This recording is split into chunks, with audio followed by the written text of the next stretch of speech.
Hello my snacks, welcome back, my name is Jack. Good to see you all again, though not literally. Today we're sharing some fun experiences of people with terrible cheating partners, while sprinkling in some horrible circumstances in the process, like this one. Today I screwed up dressing up as Harry Potter to please my girlfriend during a bit of fun time. My girlfriend is a hardcore Harry Potter fan, or at least she used to be. I remember during the honeymoon phase of our relationship, she mentioned one of her fantasies was a Harry Potter roleplay situation where she was a professor at Hogwarts that ends up being seduced by one of her students. I didn't know what to do with that information at the time, but I thought it was funny, and I never forgot about it. Less than 2 years later, I decided to bring out my inner wizard and figure out how to fulfill the fantasy my girlfriend always wanted. After completing my Harry Potter research, aka watching the movies, I called my girlfriend a few days ago and encouraged her to play along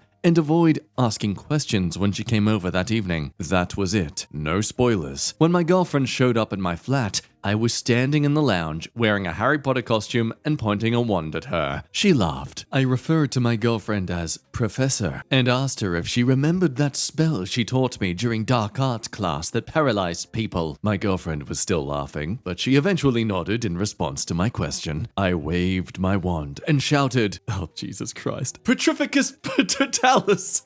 My girlfriend struggled to stop laughing, but she managed to get into character and freeze instantly as per my spell. I literally picked up my motionless girlfriend and put her down on the couch. I proceeded to undress my girlfriend while telling her how much I've always wanted to sleep with a mudblood and pump her full of pure blood seed. Not gonna lie, I cringed on the inside when I delivered that line because it sounded silly. But then again, I could tell my girlfriend was turned on when I removed her underwear. It was working. When I was done going down on my girlfriend, I waved my wand between her legs and said, "Unimpregnate!" I made her aware that I was going to penetrate her without protection, and my made-up spell would prevent her from becoming a mudblood MILF. I unzipped my pants and banged my girlfriend in my wizard uniform. She forgot she was under my paralysis spell and broke character a few times when she moved her body, but at that point we were both past the point of controlling ourselves and just did whatever felt good. Based on the outcome, I knew my girlfriend enjoyed what I did. However, post-nut clarity left her with the mixed feelings afterwards. My girlfriend said the fantasy was hot when it happened and she appreciated my effort. Oh no. But replaying it in her head made her feel like we were acting too much like children to get ourselves off, and that was kind of giving her the ick.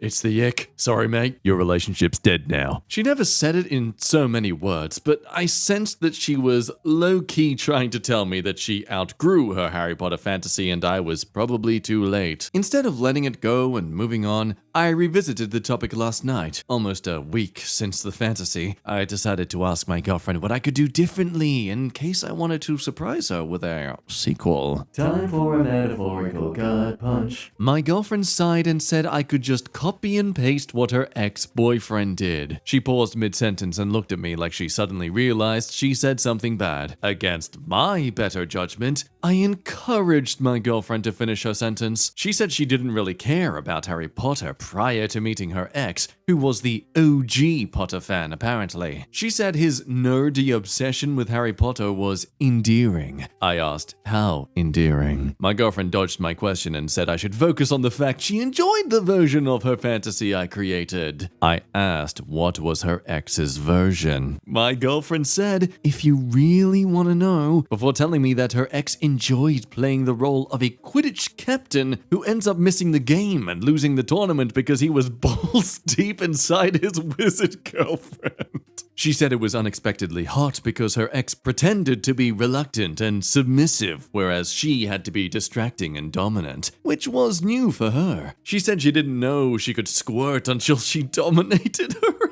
ex. I said I didn't know she could squirt until now. My girlfriend awkwardly laughed it off and said I should be grateful I've never made her do so because she always hated the cleanup. Welcome to Guy's Life 101. I asked my girlfriend why she would plant the seed of a Harry Potter roleplay fantasy at the beginning of our relationship if her ex already did a better job. She rolled her eyes at me saying better job and said she was still somewhat high on her ex during our first few dates and wanted to recapture the same magic from a previous relationship, but she eventually fell in love with me and forgot about her ex and his Harry Potter BS until recently when she saw me in my Harry Potter costume, which automatically made her think of her ex. I should have stopped asking questions, but for some reason I couldn't. I asked my girlfriend if she was turned on during the fantasy roleplay because she saw me in the Harry Potter costume or her ex. She said nothing. I asked if the ick she was feeling afterwards was not really the ick, but the guilt of knowing she was thinking of someone else fulfilling her fantasy instead of me. My girlfriend said she was gonna go and she did. I didn't stop her. Now she's not responding to my messages or my calls. One of those rare times where I put on my wizard robe and hat didn't work. Well, it worked for the other guy though. Oh no. Puts wand in mouth. Avada Kedavra. Oh god. Sorry, I guess it would be more like, why isn't it working? but hey, aside from this horrific revelation, there is also the reality of realizing too that she clearly is more into the dominating side of things than specifically Harry Potter. As someone says, let her dominate you, I guess. If that's what she wants to do, I don't know. Alternatively, challenge her ex to a wizard duel and make sweet love to him. Yes, crossing wands with her ex is the way to go. Trust me, I'm a smug capybara. But considering this is Reddit, it is important to congratulate them on having specs. Well done.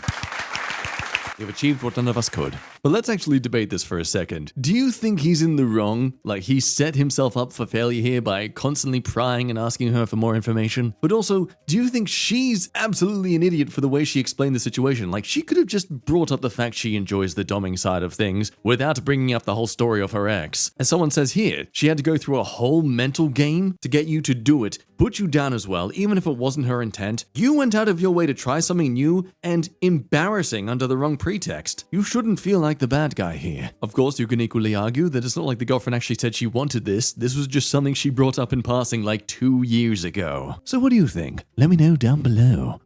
Now over to a two-parter horror story that began 5 days ago. Oh man, if you thought your family was a nightmare to be with, oh, you ain't read nothing yet. My ex-boyfriend cheated on me with my older sister. Okay, so I'm a 19-year-old female. I was in a relationship with someone we shall call Sebastian, 20 male. My twin brother, Jackson, introduced us and we hit it off right away. I mean, he was my type, and I thought he was the total package. Attractive, had the bad boy vibes. Oh look, a red flag. I mean, I thought life was improving for me. I mean, I was finally reunited with my siblings after being split up from being in care. I'll admit the relationship with Sebastian wasn't always healthy. He would put me down whenever I tried to better myself. He said I was always going to be that terrible teenager that no one likes. Sebastian would say the cruelest words, but he would say the sweetest things to make up for it. Okay, like what? Oh, noticing you don't bring up any examples for the rest of the paragraph. Interesting! I thought this was it. The relationship I deserve. I know I'm rambling. I know I'm typing it out. It's obvious the relationship was toxic. I wasn't perfect either. I was possessive and borderline controlling. I just didn't want him to leave me. My relationship with my twin Jackson and older sister Astoria, 22 female,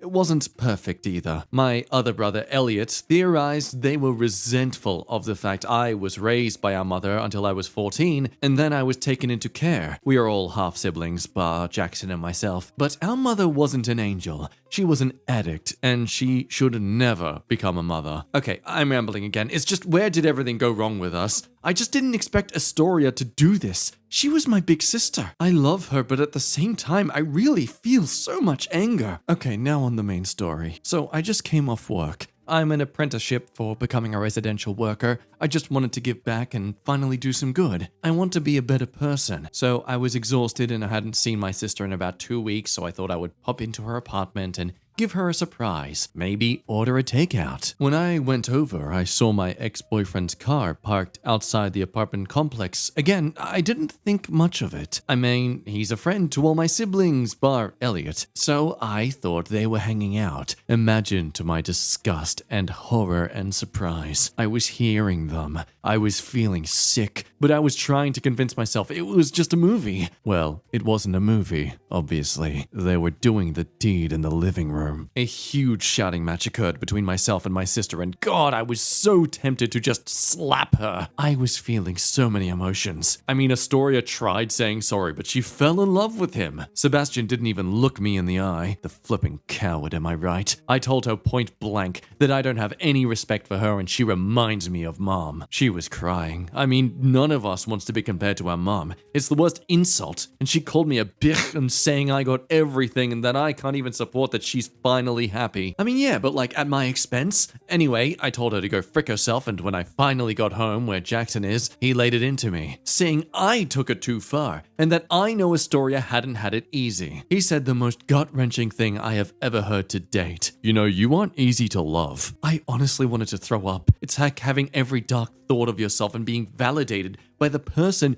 who should always be on your side. Anyway, I'm currently in Elliot's home, and more specifically his closet. It's cramped and dark and I can just hide away and cry. I'm just so heartbroken and everything. Anyway, I just want advice. How can I make Jackson see my side? Is there even a relationship to salvage with Astoria? What if we get family therapy? I don't want to lose my already short family. Does this pain ever end?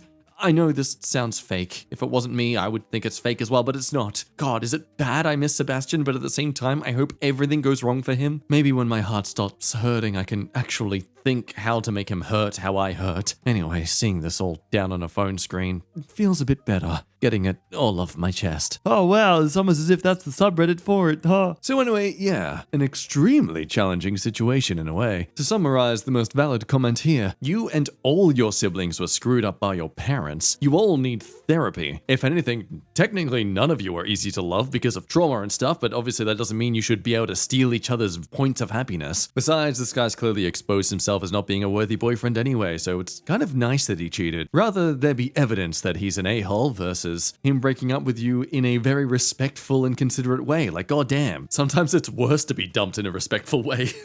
God damn it, he broke my heart in the most considerate and respectful way. How dare he treat me with respect? I want to hate him. That's not fair. But it's the update from a day ago that really buries the hatchet on there being any possible resolve in this situation. Update. Screw my life, she's pregnant. I honestly didn't expect to update this so quickly because I thought things would remain stagnant since I decided I was going to go no contact with my twin brother Jackson and my older sister Astoria. Well, imagine my surprise to find out that she's 2 months pregnant and Astoria has been sleeping with my then boyfriend Sebastian for over 6 long months. I'm so furious and I'm gutted, and never in my entire life do I want to wish all the horrible things to happen in my entire life. But you know what the freaking nerve Jackson said to me? This baby can be a good thing, and if I want, I should be the baby's godmother. Like, no, I'm not wasting my salary on this baby. No way. Jackson also said I should apologize to them because I can make Astoria lose the baby from all this stress. Careful, Jackson. Don't give her ideas. Like, God, what about the stress to my mental health? Again, I'm sorry if there's all the swearing. I know Sebastian has been texting me a lot, but Elliot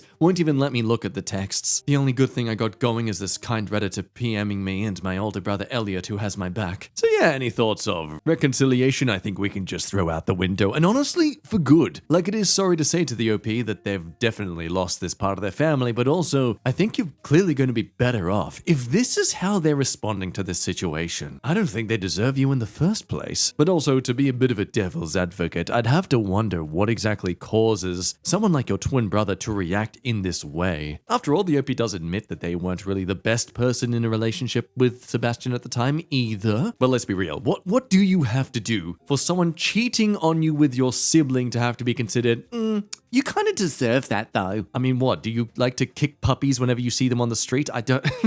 It's very hard for that to be deserving on you.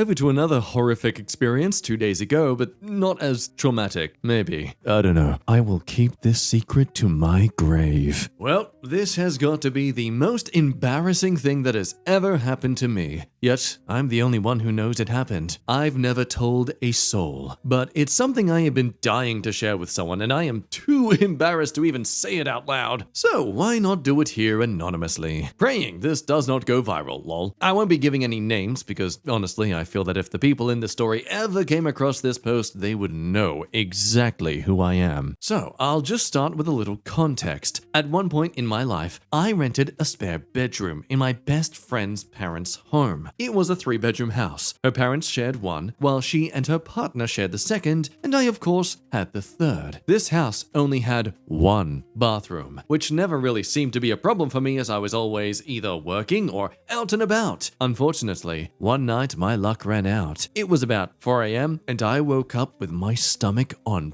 fire. I went to use the bathroom thinking it would be free because who the hell is up using the bathroom at this time, right?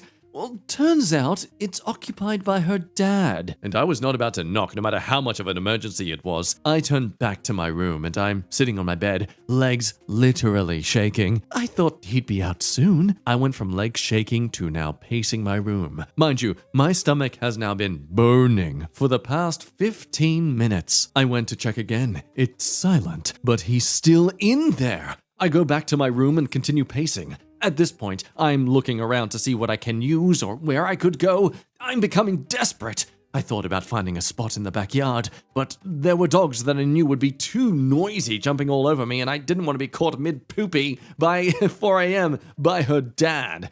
I kept thinking and thinking, like, what the frick do I do? It's now been well over 20 minutes, and he's still in the bathroom! I make a desperate decision to quietly walk out the front door and look to see if there was a spot I could hide to relieve myself from this hell. I look out into the street. It's dark and scary, and this wasn't the greatest neighborhood, so I decided to go behind a porch swing. They had placed it in the corner of their yard. I practically ran over, pulling my PJs down as I go because I knew once I got there, I wouldn't have a second to spare. When I tell you I have never felt such relief in my life, my God. Once I finished, I cleaned myself up. Yes, I took some paper towels with me and decided I would water it down with a hose in a couple of hours as I'm leaving for work. I mean, the last thing I wanted was for her dad to come out of the bathroom and hear the water running and finding me watering his grass at 4 a.m. like some kind of spun out weirdo. I went back to bed, and when it came time for me to leave for work, you guessed it, I forgot. I went to work without a care in the world. And then it hit me. I thought about it the entire freaking day, hoping and praying that no one had noticed. I kept thinking the moment I got home, I would immediately spray it down and it would be over. No one would ever know. I finally arrive home from work. It's already a little past 6 p.m. I walk over to where I left the crime scene. It was gone. Mortified, I walk straight to my room. Luckily, no one was in the living room, so I didn't even have to see anyone as I did my walk of shame. A few hours go by, and I get a text asking if I'd like to join a smoke sesh with my best friend and her partner. I go out to meet them on the front porch and sit on the bench next to my best friend. They're acting completely normal. We're all talking and passing this joint when all of a sudden she says, "Oh my God, guess what happened today?" My heart dropped. I instantly knew what she was going to say, but really, no, I didn't, because what came out of her mouth next, I would never have imagined. She then tells me that she and her partner had gone out to smoke on the porch swing in the front yard earlier in the day. Yes, that porch swing. She tells me that as they were smoking, she is playing fetch with her dog. The dog was obsessed with squeaky toys. She got lost in conversation with her partner when she realized she hadn't seen her pup in a little while. So she starts calling her name. She looks behind the swing, and as she locked her eyes on her dog was smelling something. And before she could yell at her dog to get away from it, her dog proceeds to roll in it. She flipped out and grabbed her as quickly as she could while her partner runs to grab the water hose to spray her down. Then her partner says, "Dude, something took a dump in our yard." And that did not smell like dog poo. It smelled like human poo. They both continued to explain to me how horrible and disgusting it smelled while I sat there with the best poker face I could make. like I was dying inside. Then she says once he started to spray the dog down, it got all over her arms, while also making the hand gestures of how covered her arms were in my poo. Oh my god. I'm dead on the inside at this point, trying so hard not to make any suspicious expressions. They both kept saying how they have no idea what animal could have made a dump like that, all the while I sat there knowing the animal was me. It's been a few years since that has happened, and I don't think I could ever bring myself to tell her the truth. I will probably take this to my grave, but now it's off my chest. Well, that is the end of today's video. Thank you as always for watching. Remember to drink water that's healthy for you and stuff. I love your face, and see you next time. Bye-bye.